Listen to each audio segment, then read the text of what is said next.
Hello to all nations, tribes, peoples, and tongues. Welcome to Storytime with Rae, where we read the King James Version of the Bible from Genesis to Revelation to take in the wisdom and understanding from the Word. Thank you for joining, and God bless.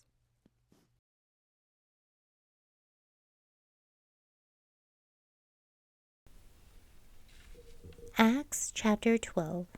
Now about that time Herod the king stretched forth his hands to vex certain of the church, and he killed James, the brother of John, with the sword. And because he saw it pleased the Jews, he proceeded further to take Peter also.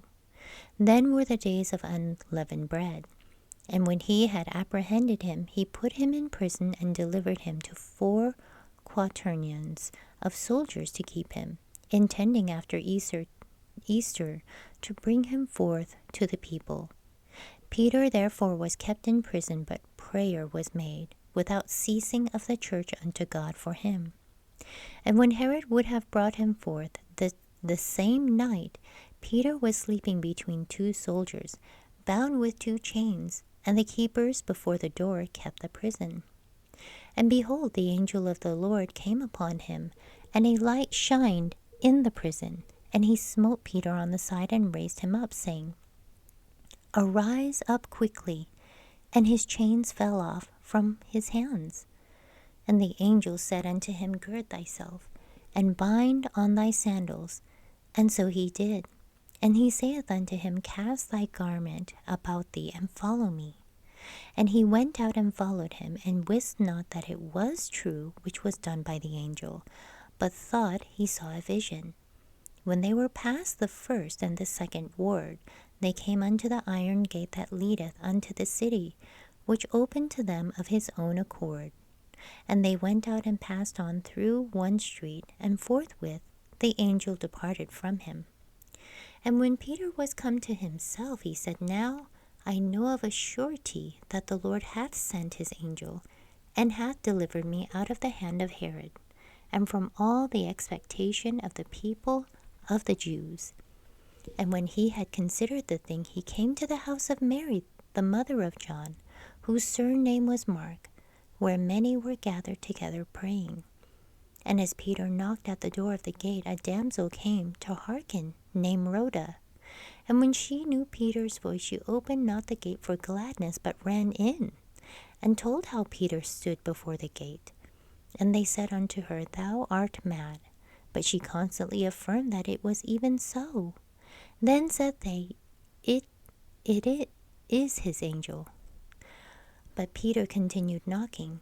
But when they had opened the door and saw him, they were astonished.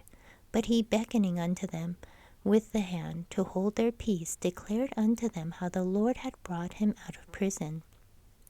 And he said, Go, show these things unto James and to the brethren. And he departed and went into another place. Now as soon as it was day, there was no small stir among the soldiers that was become of Peter. And when Herod had sought for him and found him not, he examined the keepers, and commanded that they should be put to death. And he went down from Judea to Caesarea, and there abode. And Herod was highly displeased with them of Tyre and Sidon. But they came with one accord to him, and having made Blastus the king's chamberlain their friend, desired peace, because their country was nourished by the king's country. And upon a set day, Herod, arrayed in royal apparel, sat upon his throne, and made an oration unto them. And the people gave a shout, saying, It is the voice of God, and not of a man. And immediately the angel of the Lord smote him, because he gave not God the glory. And he was eaten of worms, and gave up the ghost. But the word of God grew and multiplied. And Barnabas and Saul returned from Jerusalem, when they had fulfilled their ministry, and took with them John, whose surname was Mark. Thank you so much for joining and listening to this beautiful chapter. I highly recommend it as a personal read. Please join me on the next chapter as we dive in deeper into the Word. If you do love the Word as much as I do, express so by liking, sharing the Word with your loved ones, and even subscribing. And may the Lord bless you each and every day.